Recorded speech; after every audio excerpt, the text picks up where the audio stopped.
my name's Heather Jones. I'm a designer and author, and I'm here today to tell you about working with large-scale designs.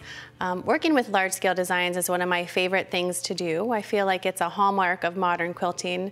By playing with scale, you can really create dramatic designs pretty simply, actually. So the project today we're going to work on is a large-scale shoe fly quilt, and the shoe fly is a traditional quilt design. In the traditional quilt design, it would probably be anywhere from 12.5 inches or smaller. And since we're working large scale today, I define large scale piecing as anything larger than 12.5 inches square. The quilt we're making today is one block that is 56 inches square, so I think it really qualifies as large scale piecing. One of my favorite things to do is to take a traditional block and blow it up. And that's what we've done, that's what I've done today. So I'm going to show you how to create that. There are some things to keep in mind when you're working on such a large scale. The techniques for large scale piecing are the same as they would be for classic traditional quilts. We're making half square triangles. It's the same technique, but there are some things to keep in mind if you're working on a larger scale. So something that I do to make sure that my blocks are as precise as possible, especially when I'm making half square triangles, is to cut the fabric a little bit larger than it needs to be. And this is a free pattern on the website, so you can refer to the exact dimensions. This block is a 17-inch square block, and I'm going to cut, this block is a 17-inch square block, and I'm going to draw 3 lines along the diagonal of the block. And as you can see, the block is longer than my 24-inch ruler. But if you line up your fabric on your cutting mat using this diagonal line as a reference point, you can make that line by using this 24-inch ruler. So I've got my square on the mat and I've got my points lined up, and I'm just going to use a pencil to lightly make a mark. And you can see the ruler doesn't quite go to the tip, but I can just move it down and line it up with the line that I already drew and continue my line. So this line that I've drawn in the center, that's going to be the cutting line. I'm now going to draw a line 1/4 of an inch to the right and 1/4 of an inch to the left of that center line. I think that large-scale piecing has its roots in fine art of the 1950s. A lot of artists at that time were working on large-scale minimalist paintings like Ellsworth Kelly and Mark Rothko and Helen Frankenthaler. They all created these really big, kind of heroic-sized minimal paintings, and I find a lot of inspiration from them.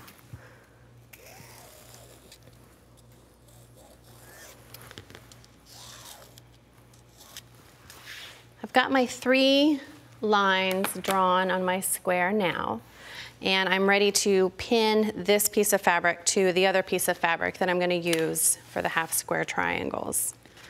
Since I'm working with solids, there really is no right or wrong side of the fabric, but if you were making this in printed patterned fabric, you would certainly want to draw the lines on the back and put your right sides together.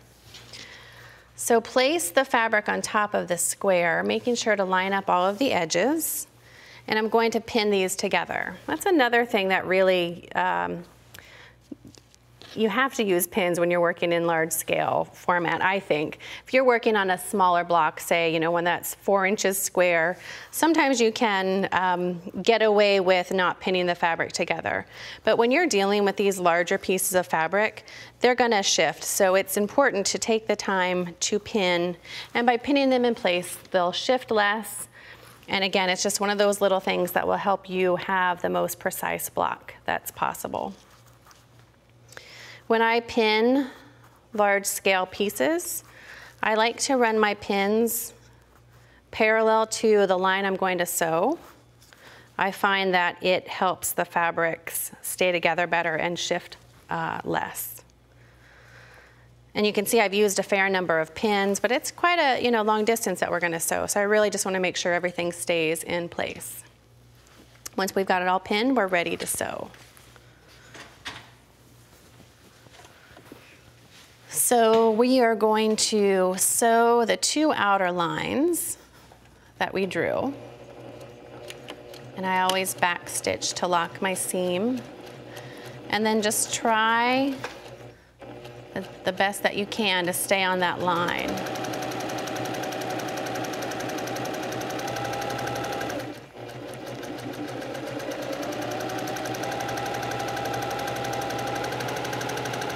Another nice thing about placing the pins parallel to the stitching line is that you don't have to remove them as you're sewing.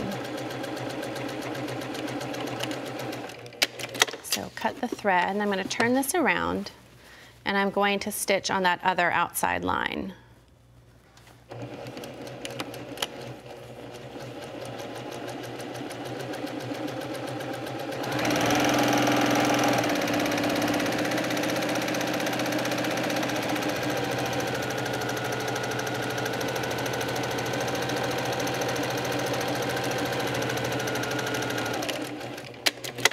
Once we've got it sewn, we'll take it off of the machine and we'll remove our pins.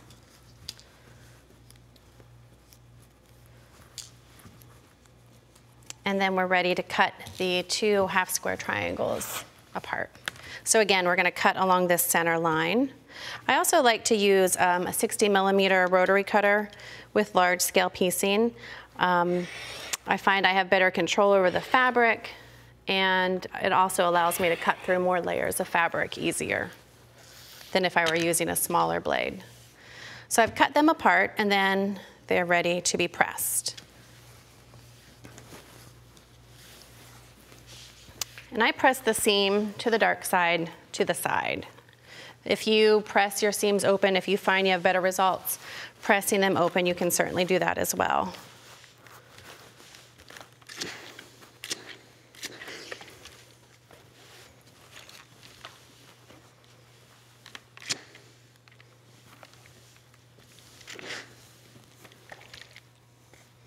Once we have it pressed, I'm going to square it up to 16.5 inches square, which is what the pattern calls for. And I've got a 20.5 inch square ruler that I have put some tape on, you can see, to come up with my 16.5 inch square size that I need for the pattern. These rulers come in all different sizes. I find this 20.5 inch one is a good size, especially if you're interested in working on a large scale format. So you can see this diagonal line, and I'm just going to line it up along the seam where my 2 fabrics meet. Once you've got that in place, hold it down with your hand, and we're just trimming off, and you can see there's not a whole lot of excess, but we'll probably get a little bit more on the other side.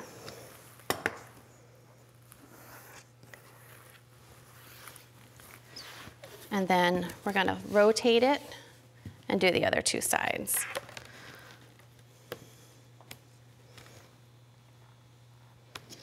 Just again want to make sure that you've got all of your sides lined up.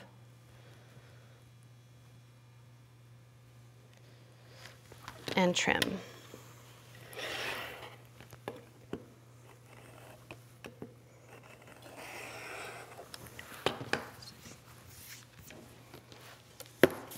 You can see that resulted in some nice points that will work well as we're putting the rest of the quilt together.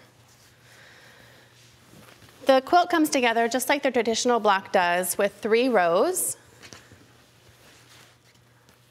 And I've got 2 rows sewn together, but I want to also show you how to deal with even larger cuts of fabric. 16, 17 inch square is a pretty big size, but the outer borders of our quilt are 56.5 inches by 4.5 inches.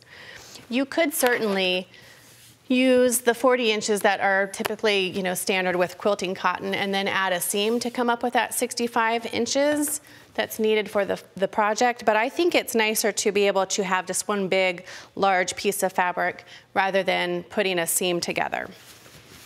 So I'll show you how I do that. This is 56.5 inches of fabric that has been cut off the bolt. And we're going to cut it lengthwise. So we're going to cut it along this direction rather than the width of the fabric. So I'm gonna fold this really quickly and show you how we do that. This is another reason why I like to use those 60mm rotary cutters, because it allows me to cut through this fabric. So I folded into a manageable size, and I just want to make sure that I've got it nice and smooth. And you just measure 4.5 inches and you're ready to go.